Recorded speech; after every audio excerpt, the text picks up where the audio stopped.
கர்த்தர் நம்ம எப்படி நடத்துகிறார் அப்படின்னு சொல்லி நம்ம தியானிப்போம். நம்ம ஏற்கனவே அதிகமாய் பேசின ஒரு வசனம் தான் மார்க் 3வது அதிகாரம் 13வது வசனத்தை நான் வாசிக்கிறேன்.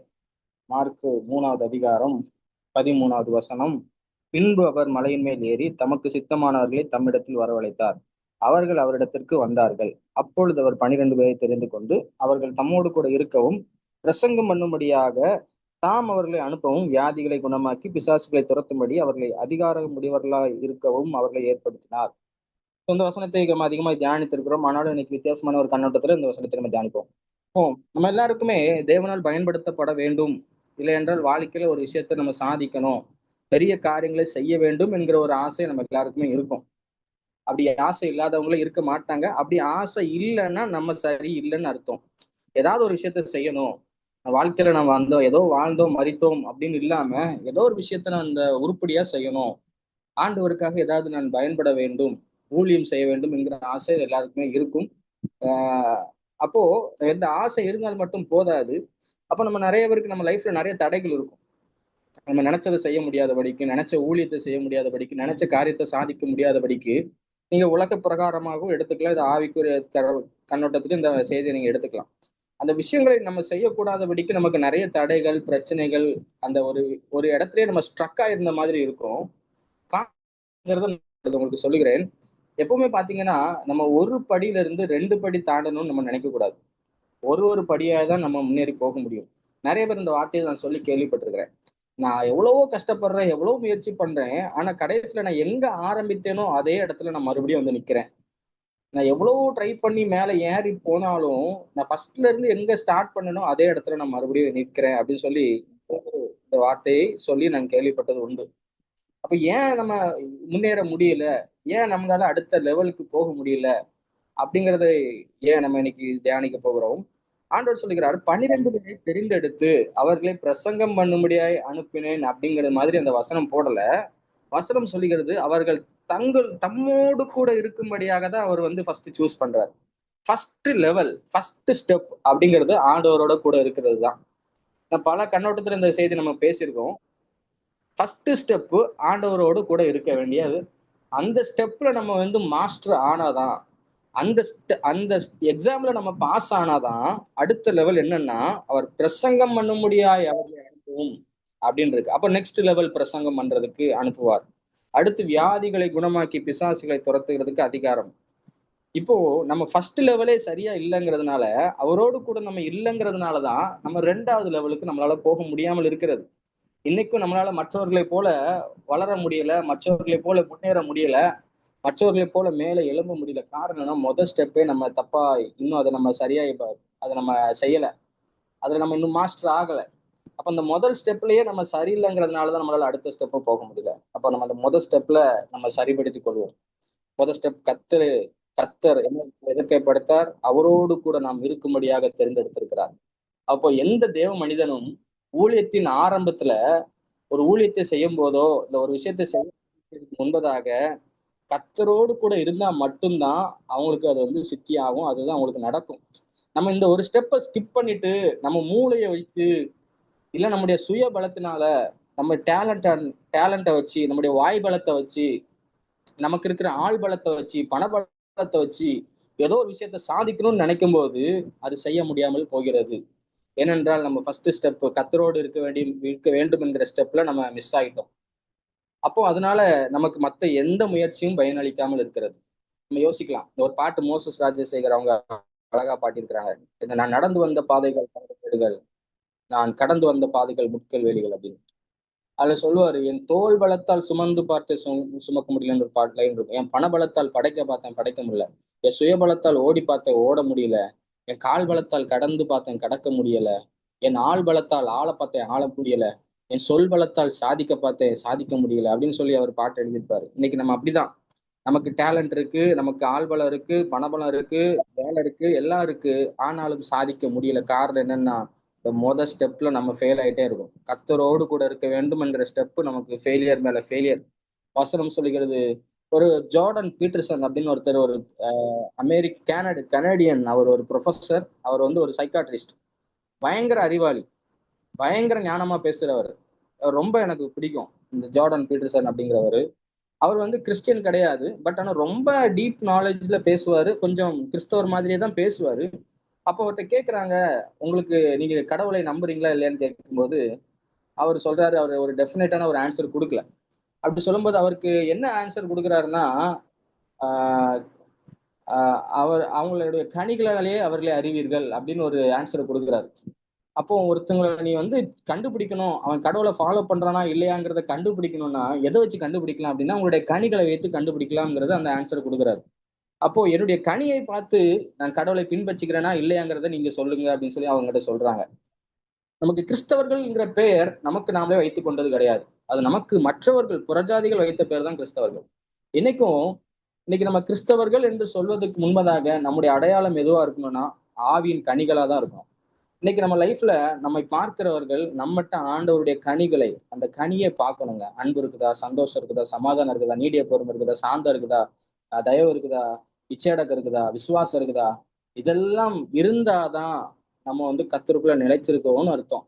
இல்ல இந்த கனிகள் இல்லாம நீங்க என்ன அந்நிய பாஷை பேசினாலும், என்ன தலைகீழ நின்று ஜெபம் பண்ணாலும் நமக்கு அது அடையாளம் கிடையாது. நம்ம அதை புரிந்து கொள்ள வேண்டும். இந்த கனிகள் நம்மிடத்துல வெளிப்பட்டா மட்டும்தான் நம்ம சரியானவர்களா இருக்கிறோம்னு அர்த்தம், கர்த்தருக்குள்ள இருக்கோம்னு அர்த்தம். இந்த கனிகள் நமக்கிட்ட வெளிப்படலைன்னா வசனம் தெளிவா சொல்லுதுல, ஒருவன் என்னில் நிலைத்திருந்தால் அவன் மிகுந்த கனிகளை கொடுப்பான். அப்ப கனி கொடுக்க முடியல அப்படின்னா நம்ம அவரை நிலைச்சு நிக்கலன்னு தான் அர்த்தம். அப்போ அதுதான் பிரச்சனை. அவரோடு நம்ம இல்லைங்கிறது தான் அர்த்தம். இதை நம்ம புரிந்து கொள்ள வேண்டும். கிறிஸ்தவர்கள் என்பது நம்ம சர்ச்சுக்கு போறதுனால, காணிக்கை கொடுக்கறதுனால, ஜெபம் பண்றதுனால, பைபிள் வாசிக்கிறதுனால கிடையாது. கனி கொடுக்கறதுனாலதான் நாம் அவருடைய சீஷர்கள் என்பதை மற்றவர்களுக்கு நிரூபிக்க முடியும். நீங்களும் நான் உங்களில் அன்பா இருக்கிறது போல நீங்களும் ஒருவரில் ஒருவர் அன்பா இருந்தால் அதனால் என்னுடைய சீஷர்கள் என்று மற்றவர்களால் அறியப்படுவீர்கள் என்று வசனம் இருக்குது. அப்போ இந்த அன்பு என்கிற கனி, இந்த கனி நம்மகிட்ட இருந்தாதான் நாம் இயேசுவின் சீஷர்கள். இல்லை என்றால் நாம் இயேசுவை நாமே பின்பற்றுகிறோம் என்று சொல்லி இயேசுவுக்கும் நமக்கும் சம்பந்தம் இல்லாத ஒரு வாழ்க்கை வாழ்ந்துட்டு இருக்கோம்னு அர்த்தம். ஆவியின் கனிகளை குறித்து நம்ம தெளிவாக ஒவ்வொரு கனியையும் தனித்தனியாக நம்ம தியானித்தோம். இன்னைக்கு அதை குறித்து நான் பேச போறது கிடையாது. எதை குறித்து பேச போகிறேன்னா, ஏன் நம்ம வாழ்க்கையில இன்னும் அடுத்த கட்டத்துக்கு போக முடியல, ஏன் இன்னும் ஆண்டவர் நம்மை பயன்படுத்தல, ஏன் என்னையும் சேர்த்த சொல்ல, ஏன் இன்னும் நமக்கு ஆண்டவர் வந்து ஒரு மாறுதலை நம்முடைய வாழ்க்கையில தரல, ஏன் ஒரு பிரேக் த்ரூ இல்ல அப்படிங்கிறத நான் யோசிச்சு கொண்டிருக்கும் போது கர்த்தர் வெளிப்படுத்தின விஷயங்கள் இதுதான். உனக்கு நான் என்ன சொன்னேனோ ஃபர்ஸ்ட் அதற்கு கீழ்ப்படி. முதல்ல நான் உங்களுக்கு கொடுத்த சின்ன வேலையை நீங்க செய்யுங்க. அதற்கு பிறகு உங்களுக்கு பெரிய பொறுப்பு இருக்கும். யோசேப்புக்கு முதல்ல கொடுக்கப்பட்ட பொறுப்பு, எடுத்த உடனே பார்வோனுடைய அரண்மனையில யோசேப்புக்கு பொறுப்பு கொடுக்கப்படல. அவனுக்கு கொடுக்கப்பட்ட முதல் பொறுப்பு, அவங்க அண்ணனை போய் பார்த்துட்டு வாங்கன்னு சொல்லி அனுப்பி விடுறாங்க. அதுல அவன் உண்மையா இருந்தான். அண்ணனுக்கு சாப்பாடு கொடுக்க போறதுல உண்மையா இருந்தான். ரெண்டாவது, போத்திபாருடைய வீட்டுல விசாரிப்புக்காரனா இருக்கும்போது அங்கேயும் உண்மையா இருக்கிறாரு. அடுத்து ஜெயில அவனை விசாரிக்க வைக்கிற போது அங்கேயும் உண்மையா இருக்கிறாரு. அவன் உண்மையா இருக்கிறதை பார்த்து பார்த்து தேவன் அவன் வாழ்க்கையில் ஒரு உயர்வை கொடுத்து கொண்டே இருக்கிறார். நம்மகிட்ட என்ன பிரச்சனைன்னா, நமக்கு கொடுக்கப்பட்ட சின்ன சின்ன பொறுப்புகளிலே நமக்கு இன்னும் உண்மை வரல. நமக்கு கொடுக்கப்பட்ட ஊழியங்களிலே, நமக்கு கொடுக்கப்பட்ட குடும்ப காரியங்களிலே, நமக்கு கொடுக்கப்பட்ட பொறுப்புகளிலே இன்னும் நமக்கு உண்மைத்தன்மை இல்லாததுனாலே நம்ம அந்த இடத்துக்குள்ளே நம்ம வட்ட அடிச்சுட்டு இருக்கோம். என்னைக்கு நம்ம கொடுக்கப்பட்ட பொறுப்புகளை உண்மையோடு கனிகளோடு அதை நம்ம செயல்பட ஆரம்பிக்கிறோமோ, தேவன் அடுத்த கட்டத்திற்கு நம்மை கொண்டு செல்வார். அடுத்த லெவலுக்கு நம்மை கொண்டு செல்வார். இந்த அடுத்த லெவலுக்கு நம்ம போகணுங்க. இன்னைக்கு நம்ம யோசிக்கலாம், ஏன் ஆண்டவர் சில ஜனங்களை மட்டும், சில நபர்களை மட்டும் பயன்படுத்துகிறார்? ஏன் அவங்களுக்கு மட்டும் ஆண்டவர் வரங்களை கொடுத்திருக்கிறார்? ஏன் அவங்களுக்கு மட்டும் தேவன் இவ்வளவு உயர்வை கொடுத்திருக்கிறார்? ஏன் நம்ம லைஃப்ல இல்ல? மற்றவங்களுக்கு எல்லாம் என்ன, அவங்களுக்கு எல்லாம் ஆண்டவர் கூட்ட கூட்டமா ஜனங்களை அனுப்புகிறாரு, அவங்கள நம்பி பெரிய பெரிய காரியங்களை ப்ராஜெக்ட் எல்லாம் கொடுக்குறாரு அப்படின்னு சொல்லி நமக்கு தோணி இருக்கும். இதுதான், கொஞ்சத்துல உண்மையா இருந்தால் தேவன் அநேகத்தின் மேல அதிகாரியா வைப்பார். நம்ம இந்த முதல் ஸ்டேஜ்லயே நம்ம ஃபெயில் ஆயிட்டே இருக்கோம். இன்னைக்கு நம்ம எல்லாருடைய பிரச்சனையும் அது. அந்த முதல் ஸ்டேஜை நம்ம மாஸ்டர் பண்ண முடியல.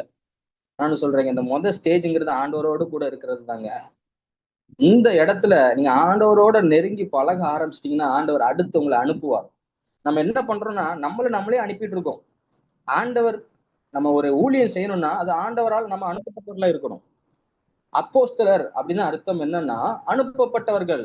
சும்மா அனுப்பப்பட்டவர்கள் கிடையாது, ஒரு செய்தியோடு அனுப்பப்பட்டவர்கள். இன்னைக்கு நம்ம எல்லாம் ஓடுறோம், எங்கெல்லாமோ செய்ய முயற்சி பண்றோம், ஆனா நம்மகிட்ட எதுவுமே இல்லை. ஏன்னா நம்ம ஆண்டவர் நம்மை அனுப்பவில்லை. நம்மளை ஓட வச்சுட்டு இருக்கோம், நம்மளை இயங்க வச்சுட்டு இருக்கோம், நமக்கு நம்மளே ஏதோ ஒரு விஷயத்த செஞ்சுட்டு இருக்கோம். அதனாலதான் ஃபெயிலியர் ஆயிட்டு இருக்கு. கர்த்தர் நம்மளை அனுப்பணுங்க. கர்த்தர் நம்மளை அனுப்புற வரைக்கும் நம்ம அவரோடு கூட இருக்கணும், அவரோடு கூட பேசணும், அவரோடு கூட பழகணும், அவரோடு கூட இருக்கணும். அவர் கூட இருக்கும்போது அவர் உங்களை நீ போ அப்படின்னு சொல்லி அனுப்புவார். மோசையை குறிச்சு எல்லா தடவையும் நான் சொல்வேன், மோசே தேவனோடு கூட பேசிட்டே இருந்தார்.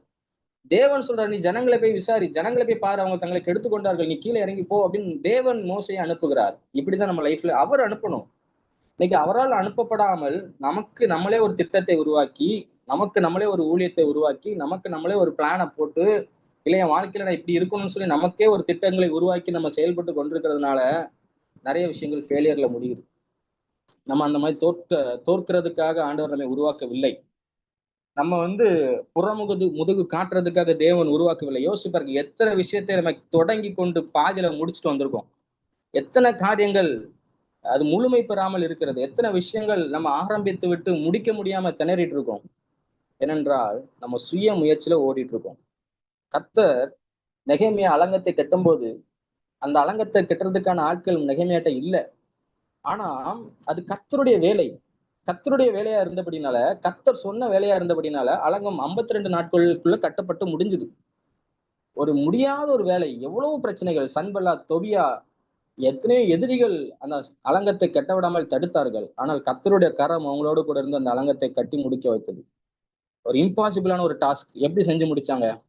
கர்த்தரோடு அவங்க இருந்தாங்க. அது கர்த்தர் கொடுத்த ஒரு வேலை. அதனால கர்த்தரே துணையா இருந்து செய்ய வச்சார். இன்னைக்கும் கர்த்தர் கொடுத்த வேலையா இருந்துச்சுன்னா அதற்கான பலனை அவர் தருவார். கர்த்தர் கொடுத்த திட்டமா இருந்துச்சுன்னா அதற்கான சோர்ஸ் அவர் தருவார். இன்னைக்கு நம்ம கேட்க வேண்டிய ஒரு கேள்வி, நான் போகிற பாதை, நான் என் வாழ்க்கையில வைத்திருக்கிற திட்டங்கள், இதெல்லாம் கர்த்தர் கொடுத்ததா இல்ல நானாகவே எனக்கென்று நான் ஏற்படுத்தி கொண்டதா? இதுதான் நம்ம கேட்கணும். சோ இந்த ஒரு விஷயத்த நம்ம புரிந்து கொண்டோம் என்றால் நம்ம வாழ்க்கையில நம்ம தோல்வி அடைய போறதே கிடையாதுங்க. இஸ்ரவேல் தாவீதை ஆண்டு வசனம் சொல்லுகிறது, அவன் போன இடங்களெல்லாம் கர்த்தர் தாவீதை காப்பாற்றினாராம். எங்கேயுமே தாவீதை தேவன் விட்டு கொடுக்கல. ஏனென்றால் அவன் கர்த்தருடைய யுத்தத்தை செய்து கொண்டிருந்தான்.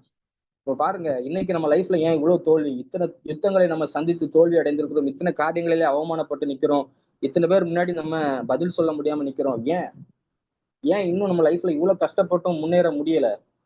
ஏனென்றால் இந்த ஸ்டேஜ், கர்த்தரோடு இருக்க வேண்டும் என்கிற அந்த ஸ்டேஜை நம்ம இன்னும் சரியாய் அதை நம்ம கண்டுபிடிக்கல. அதை நம்ம சரியா இன்னும் பின்பற்றவில்லை.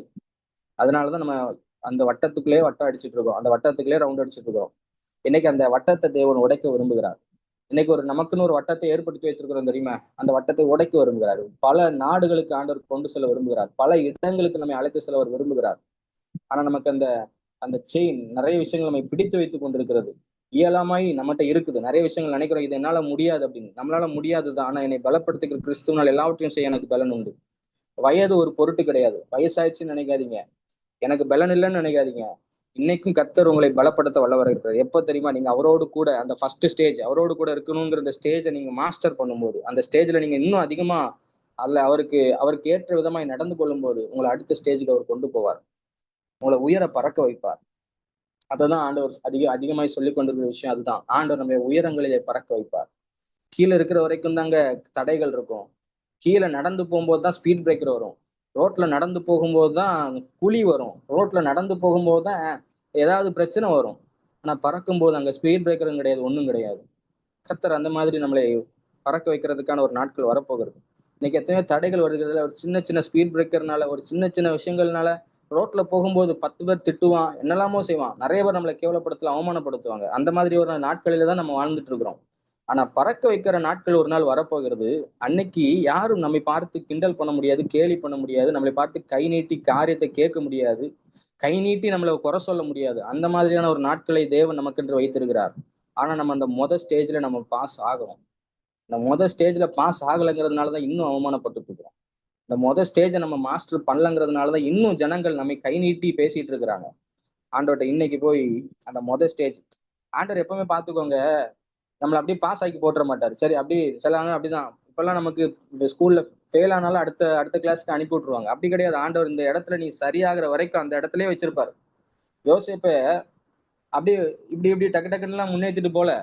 வசனம் சொல்லுகிறது, கர்த்தர் சொன்ன வார்த்தை நிறைவேறும் அளவும் கர்த்தருடைய வசனம் யோசேப்பை புடமிட்டு கொண்டிருந்தது. அப்போ புடமிட்டு அவன் சரியாகிற வரைக்கும் அந்த இடத்துல வச்சிருப்பார்.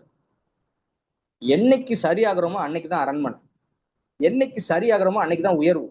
அது வரைக்கும் நமக்கு புடமிடுதல் தான். அன்னைக்கு வரைக்கும் நமக்கு பிரச்சனை தான். அண்ணால பெனினால்ங்கிற ஒரு சகோதரியை வச்சு அண்ணால அவர் புடமிடுறாரு. பெனினால் அண்ணால அழுகும்படி அள வைக்கிறாங்க, நொந்து போக வைக்கிறாங்க. அவளை அண்ணால ஏன்டா அந்த உலகத்துல பிறந்தோங்கிற அளவுக்கு கேள்வி கேட்கிற வைக்கிறாங்க. அவ்வளவு ஆண்டவர் இந்த பெண்ணினாலை வைத்து அண்ணாலை பாடுபடுத்தினார். ஏன்னா அண்ணாள் அன்னைக்கு ஜெபம் பண்ற வரைக்கும் பெண்ணினால்னால பிரச்சனை தான்.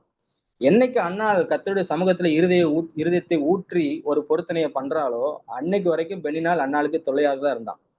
அப்ப பாருங்க, இன்னைக்கு நம்ம லைஃப்ல நிறைய விஷயங்கள் இன்னைக்கு தொல்லையாக பிரச்சனையாக இருக்கிறதுக்கு காரணம், நம்ம இன்னும் ஆண்டவர் விரும்புகிற ஒரு விஷயத்தை விரும்புற இடத்துல நம்ம இன்னும் நிக்கல. ஆண்டவர் விரும்புற மாதிரி இன்னும் நம்ம மாறல. அவர் நம்மகிட்ட எதிர்பார்க்கிற விஷயங்களை நம்ம இன்னும் செய்ய ஆரம்பிக்கல. அதனாலதான் ஆண்டவர் இந்த முதல் லெவல்லே வச்சு நம்மளை புடமிட்டு கொண்டிருக்கிறார். நம்மளை அவர் உருவாக்கி கொண்டிருக்கிறார்.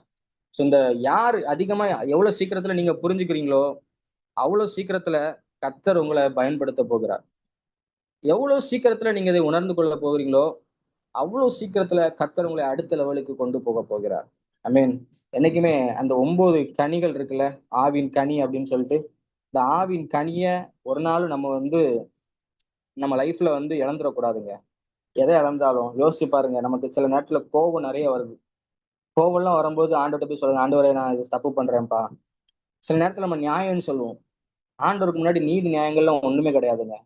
நீடிய பொறுமை, இச்சையடக்கம், இதெல்லாம் இல்லாம நம்ம போயிட்டு ஆண்டவரை நான் சரியா இருக்கிறேன், என்னை ஏன் பயன்படுத்தணும்னு சொல்லி ஆண்டவர்கிட்ட கேட்க முடியாது. இந்த விஷயங்களை தான் நம்ம சரி ஆகணும். நம்மகிட்ட சந்தோஷம் இருக்கா? நிறைய பேர்கிட்ட நமக்கு சந்தோஷமே இல்லை. அந்த சந்தோஷத்தை நம்ம எப்படியாவது ஆண்டவர் கூட இருக்கும்போது அந்த சந்தோஷம் நமக்கு கிடைக்கும். இந்த சந்தோஷம் நம்மகிட்ட இல்லைன்னா நம்மகிட்ட ஒரு குறை இருக்குது. ஆண்டவரோடு கூட நம்ம இன்னும் சரி ஆகல. எனவே இன்னைக்கும் நம்ம உலகத்துல நிறைய டிஸ்ட்ராக்ஷன் வந்துட்டே இருக்கதான் போகுது. நிறைய டிஸ்ட்ராக்ஷன் வரப்போகுது. எனக்கு நான் காலேஜ் படிக்கும்போது என் லைஃப்ல மறக்க முடியாத ஒரு சம்பவம் நடந்தது. சாம் கமலேசன் அப்படிங்கிற ஒருத்தவங்க வந்திருந்தாங்க. எத்தனை FMBBல உள்ள ஒருத்தவங்க, கிறிஸ்தவ அதிகமாய் மிஷினரி ஊழியங்களை செய்து நிறைய பாடல்களை பாடி இருக்கிறாங்க. அவங்க பெரிய ஒரு மிஷினரி. எங்க காலேஜுக்கு வந்திருக்காங்கன்னே எல்லாரும் பயந்து போய் உட்கார்ந்துருந்தோம். சாப்பல்ல எல்லாம் பிரின்சிபல்ல இருந்து ப்ரொஃபசர்ஸ் எல்லாருமே பயந்து போய் கையை கட்டிட்டு அப்படியே அவர் வந்திருக்கிறாரு, ஒரு பெரிய தேவனுடைய மனுஷன் வந்திருக்கிறாருன்னு ஒரு பயபக்தியோட எல்லாம் அப்படியே சாப்பல்ல உட்காந்துருக்காங்க. என் ஃப்ரெண்ட்ஸ் எல்லாம், சாப்பலுக்கே வராத ஃப்ரெண்ட்ஸ் எல்லாம் நிறைய பேர் சாப்பல்ல உட்காந்துருக்கு. எனக்கே ஆச்சரியமா இருந்துச்சு, ஏன்னா அவ்வளவு பெரிய மனுஷனா இவரு, எல்லாரும் இப்படி பயபக்தியோட உட்காந்துருக்காங்களே அப்படின்னு சொல்லிட்டு. அவ்வளவு பெரிய ஒரு மனுஷன் உட்காந்து பேசிட்டு இருக்கிறாரு. எங்க சாப்பல்ல ஒரு போன் ரிங் ஆகிற ஒரு சவுண்ட் கேட்குது. ஒரு 20 நிமிஷமா கண்டினியூஸா 20 நிமிஷம் போன் ரிங் ஆயிருக்கும். எல்லாத்துக்குமே எரிச்சல் ஆயிடுச்சு. இவ்வளவு பெரிய ஒரு மனுஷன் பேசிட்டு இருக்கிறாரு, யார போனை இப்படி வேணுக்குனே பண்ற மாதிரி இருக்க, யார் அந்த போனை அவங்களுக்கு ஆஃப் பண்ண தெரியலையா, இல்ல வேணுக்குனே இவரை பேசுறத டிஸ்டர்ப் பண்றதுக்காக அப்படி பண்றாங்களான்னு சொல்லி எல்லாருக்கும் எரிச்சல் ஆயிடுச்சு. ஒரு கட்டத்துல எல்லாரும் திரும்பி திரும்பி யார் அந்த போனை வச்சிருக்காங்கிறத செக் பண்ண ஆரம்பிச்சிட்டாங்க.